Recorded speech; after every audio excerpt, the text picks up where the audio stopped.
Now that is how you start a show. So with that said, hello everybody. Welcome back to the channel. Welcome to the first of our Takt op.Destiny discussion videos. Today we're going to be talking all about the premiere episode 1, Conduct Creed. But before we get into the video proper, a quick reminder if you haven't done so yet, to hit that subscribe button, ring that bell, set notifications to all. Let all of AndyTube know that you're here. And without further ado, let's go ahead and jump into this first episode, shall we? And immediate thoughts is this is a very strong first impression from both Madhouse and MAPPA. And that's the thing that really shocks me about this show, is that this is not just your average like MAPPA or Madhouse show. This is the collaboration. This is the big crossover between Madhouse and MAPPA. So I assume a lot of the old wounds have healed between the two studios, because if you don't know, MAPPA is actually formed from former Madhouse employees, which is funny because I feel like a lot of more modern, newer anime fans might not know, but Madhouse was essentially what MAPPA is now. So if you're just getting into anime and you see MAPPA as the GOATs, they all really sort of started from Madhouse. MAPPA is sort of the son of Madhouse, as it were. Like, MAPPA spawns from them. And now they're this sort of like crazy big anime studio, to the point where honestly it's funny because the reason why MAPPA left was in part due to the fact that they were sort of being overworked, which is hilarious considering what MAPPA was doing to their employees not that long ago. So it's sort of funny to me to see the two now cross over. It's as though like MAPPA, because Madhouse also learned a lesson from that as well, as not to do that. And MAPPA had to learn that lesson again, which is weird considering they're the ones who left. But, you know, people change and studios change, and I feel as though a lot of lessons have been learned and a lot of old wounds have healed. So we have this big collaboration between the two, and I'm not gonna lie, it makes me more inclined to root for the show to succeed. Like, the fact that these two studios are coming together is just kind of cool. I just kind of like it. And it really does show, because you do get a lot of MAPPA-inspired, like, beauty in the show, like a lot of really dope moments, but there is this Madhouse feel to it that I can sort of sense in there as well. So it does show that these two are collaborating, even if the staff itself is relatively new to me. And I do mean that. There's like not a lot of staff members working on this series that I am familiar with. Even if we just look at the directors, right? Like if we look at Yuki Ito, who is on directing duties for this particular show, I only really know them for Grand Blue Fantasy. I don't really know them for anything else. They've been episode directors on things like Demon Slayer, Sword Art Online, and Franks, but they haven't been a director on anything other than Grand Blue Fantasy. Episode directors do have, like, their voices sort of can be heard slightly, but for the most part, when it comes to whose voices are being heard, it's usually, like, in terms of, like, the narrative and how things are structured, it's usually just the director. The episode directors essentially just bark orders and act on behalf of the director. So being an episode director is good. It shows, you know, that he is aware of how a director is supposed to behave, and like being under directors who worked on stuff like Demon Slayer, SAO, and Franks is good. And Grand Blue Fantasy itself was a solid show. I do think his direction on that series is good. But it means that I'm sort of at a loss as to how his particular style is going to work. And the thing, too, that we should keep in mind in regards to the series is that Ito is in charge of directing the show, but he is not really in charge of the action. That actually comes down to Toru Iwasa, who really isn't known as an action director. From what I could see, they've never really worked as an action director before. They have done key animation for a number of shows. They've done a lot of key animation for Black Clover, Fate Apocrypha, Akka, Alicization, Kaisen, My Hero Season 1. So, like, this does tell me that Iwasa has a good eye for action, given that a lot of the series that they've served as a key animator on are action shows. And even with stuff like Akka, while it's not an action series per se, it's more of an espionage show, Akka still had some absolutely beautiful animation, and Akka is sort of like a through line. Like, a lot of people on this have seemingly worked on Akka. Another person being Reiko Nagasawa. Apologies if my pronunciations are bad, by the way. Nagasawa is our chief animation director as well as our character designer. Or rather taking character designs from another individual who did the original designs, but Nagasawa is the one in charge of sort of like adapting them for the screen, as well as making sure that they look good when they are being animated. That's essentially what a chief animation director does, is just making sure that everybody sticks to models, and usually it's why the character designer ends up being chief animation director as well. So Nagasawa has worked as a key animator on things, right? They've worked as a key animator on Boogie Pop, Mob Psycho Season 2, Akka, again, Akka sort of coming up from here and there. They've done some key animation on Tensei, Mushoku Tensei, as well as the regular at Magic High School. So they do have an eye for good character design and good animation, right? Because they've worked as a key animator on these different shows. And I'm hoping that Nagasawa's expertise sort of like keeps everybody on model, because the designs are sick. I'll get into the designs in a second, but the designs are really good. So Nagasawa definitely has my attention on that one. And so does Iwasa. Iwasa's action direction is super good. And the way Ito sort of plays with the direction of like the more comedic scenes is also very solid. But that's not it, right? That's not all the staff. We have Kyoko Yoshimura on series composition, and I'm not gonna lie, look, I don't have much against Yoshimura, and they can absolutely make a comeback for to me here. But the thing is, Yoshimura's series composition that I know them for is either Mr. Love Queen's Choice, which is fine, but the other one is God of High School. That is a huge red flag. If you don't know what series composition is, that is essentially the head writer of the show. So the head writer of the show is the one who was the head writer and in charge of essentially the writing for the God of High School adaptation. That's a big yikes, because even having not read the webtoon, it was very clear that like the writing was not good. So I don't know if that's going to come down to Yoshimura, because that might have been a decision from higher up where Yoshimura just had to do the best they could with what they were given. So I'm going to hope it's the latter, and I'm hoping to see Yoshimura have a big redemption moment with this series. We're gonna go in hopeful instead of being pessimistic. We're gonna go in hopeful. As for the soundtrack in this type of show is so important, so you need somebody who can really deliver, and I feel as though they did find that in Yoshihiro Ika. So if you don't know, Ika has worked as the musical composer for series like Dororo, which is cool, or Dororo, Kuroko no Basuke seasons 2 and 3, Inuyashiki, Be the Beginning, Tiger and Bunny, Noblesse, and of course the absolute legendary piece of media, Sonic X. I don't know why I felt like bringing that up, but yeah, Ika did the soundtrack for Sonic X. That's cool, but they actually are really good at composing music for different series. Dororo, no matter how you feel about the second half of the show, I feel as though the soundtrack in that show is absolutely phenomenal. Same with Inuyashiki. Be the Beginning has a killer soundtrack. Tiger and Bunny soundtrack is super good as well. Noblesse, no matter how I feel about the show, I personally found the Noblesse adaptation to be really rough and not good. Poor webtoons, man. But Noblesse's music was good. I think Ika is definitely a strong suit in Noblesse. And I haven't seen Kuroko no Basuke, despite what some people might think, because, you know, I'm like the dude who talks about husbandos and shonen anime all the time, so I probably should have seen Kuroko by now, but I haven't. But I hear the music in that is also very good. So I do think that Ika, as the musical composer for the series, is a really good pick. I feel like there might have been some other good picks for this particular show, given how heavy of a role music plays in the series, but for what we have, it's pretty good.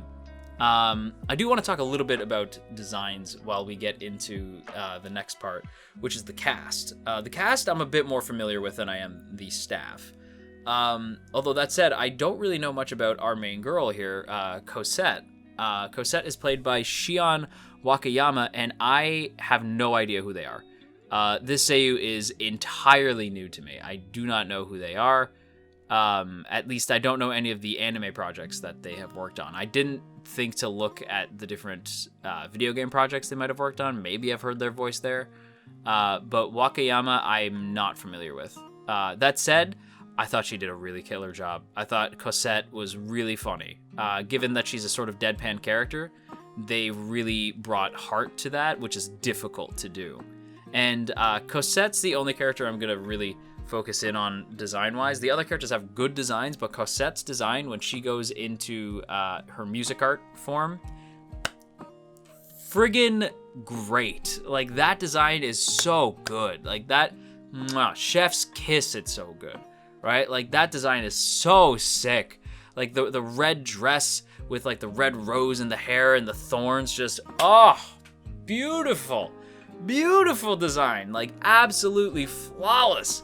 I loved it. I thought it was so cool. Like, the gun sword she has, not a gun blade. It's different. It's a different thing. This is a gun that turns into a sword. It's sick. It's very Alicization, which I do think is funny because Iwasa worked on some key animation for Alicization. But it's very Alicization, like just the vibe, right? Like the way that it can turn into from a gun to a sword. It just get like the way that the action played off and the way that Cosette moves, like the way her action moves, like as she's like darting around and like hitting people with the sword or like using it as a gun. It really gave me big Alicization vibes. And if you don't know, I am one of those people who goes to bat for Sword Art Online. Yes, there is bad parts to Sword Art Online, but Alicization absolutely is not one of them. Alicization's super good. And Cosette moves like she's an Alicization character, which is very much a good thing. And again, that design just absolutely flawless. I think like Cosette's probably going to end up being like one of my favorites in the show, based solely off her design. If Cosette was a fighting game character, I'd pick her. Like that design is so sick. She looks like she does look like she's ready to give a sort of like performance, as though she was like on stage, right? She looks sort of like either some sort of like dance performance or like she's about to perform like on the violin or something. Like she looks super super sick. The dress is such a good pick. And I think making her mostly red was also a really good pick, because we see her sort of go from a lot of like the sort of basic design where she's sort of like the pleasant character, you know, she's nice, right? Like she just sort of comes across as like sweet and innocent. But then when she turns into her music art form, like you see like the all red dress, the red rose in the hair, like the rose sort of like indicates usually like romanticism. So to me, it's almost like it's not that she's being romantic, it's more that she's romanticizing the idea of taking down these creatures, these D2s, right? Like the idea that she is this romantic idea in her head of destroying all the D2s and bringing music back to the world, which is more of Takt's desire, but that's definitely on Cosette's mind as well, is to bring music back and destroy all the D2s. So I think the rose is very indicative of that. She has a very romantic dream and she wants to see it through, and that kind of comes through in her design, right? Design time. And the red being, like, the fact that she's mostly red is a very courageous color. It's very strong, very fiery, right? It can be a little bit brash and a little bit foolhardy, but it's still a very strong color. And I do feel like there is a bit of foolhardiness, a bit of foolishness in Cosette, right? She sort of charges in, doesn't really think much. And I think, again, the red dress, very indicative of that. Red as a color can be a bit immature, right? It is a bit of an immature color. It has a tendency to sort of run in, charge in, right? When you see a lot of characters with red in their design, they're brave, but maybe not the smartest, right? Maybe not the wisest. They're just sort of brave and bold, and they charge in. That's definitely Cosette. And again, while I don't know much about Wakayama, she left a very big impression on me. I thought she did phenomenally well. The other actors in the series, I do know, like I am familiar with them. Kaide Hondo, who plays Anna, is as solid as ever. You might know her as Maple, Alba, Tear, Pony. Maple from Bofuri, which I loved Hondo in. I thought her performance as Maple is top tier. Alba, underrated gem in the underrated gem that is JoJo. Tear, you probably know from Slime, and Pony is from My Hero, which you probably have heard in the most recent season. Kaede Hondo doesn't have like a lot of big standout, oh my god, roles, but she's always solid and always brings a good amount of both heart and comedy. And I feel like she does that really well with Anna. That like, shut up! Like the way Anna says, shut up, is really cute. I think Kaede Hondo really brings it.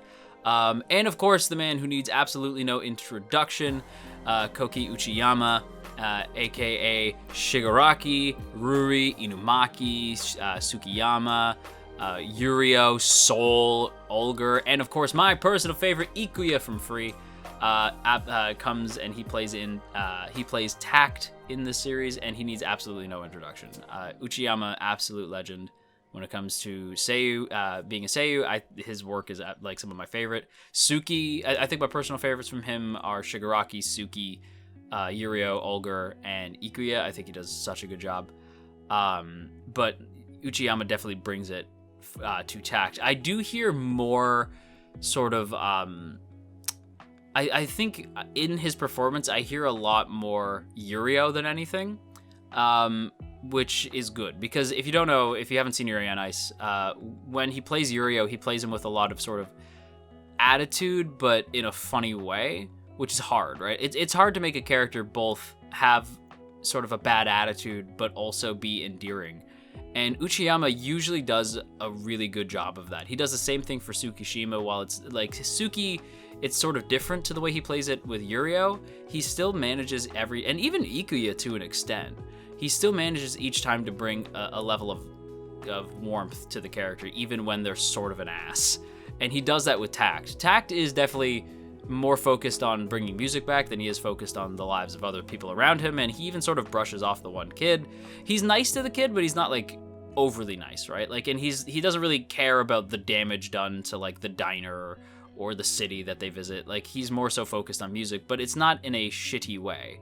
You still feel like you want to root for Takt, you know? Like, I still feel as though he is a good dude. And yeah, I just feel like Takt definitely has a lot going on with him. I definitely have a feeling like, speaking of this, I do want to sort of zero in on this. I do feel like this road trip part isn't going to last forever. I do love the idea of the road trip. I think it's really fun, but I don't think that we're going to be on this trip to New York forever. I feel like we might even get to New York by next week, if I'm being super honest. But I do feel like, just based off the way the action scene is, probably the screenshot I'm showing, and the way that things are being set up, I wonder if this is going to be a more emotional story. I've seen a lot of people point out that it has, that judging by the PV, I've seen a few people point out it has some Guilty Crown vibes, which I find interesting. But I do wonder if it's one of those series that's going to start sort of fun and light, and then ultimately sort of sink into a more serious and maybe even heart-wrenching story about, you know, like music and what it means to humanity, and what the absence of music would mean for us and stuff like that. And it definitely has this sense of epicness, I guess. And I don't mean epic as in like, that was epic. I mean epic as in a grand tale, right? Like, it definitely has a very big sweeping feel to it.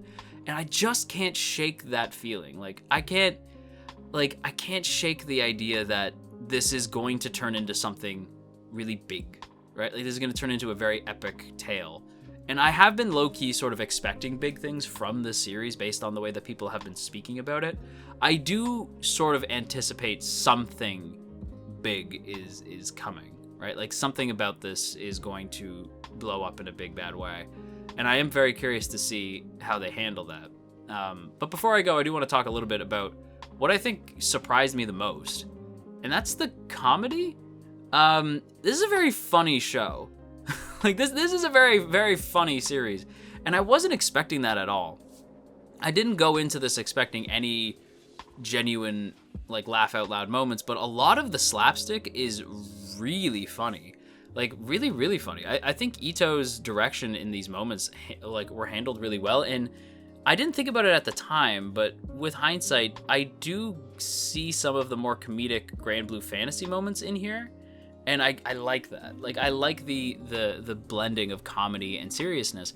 Even the way that the series opens feels sort of Grand Blue, almost sort of like Kingdom Heartsy, very like JRPG.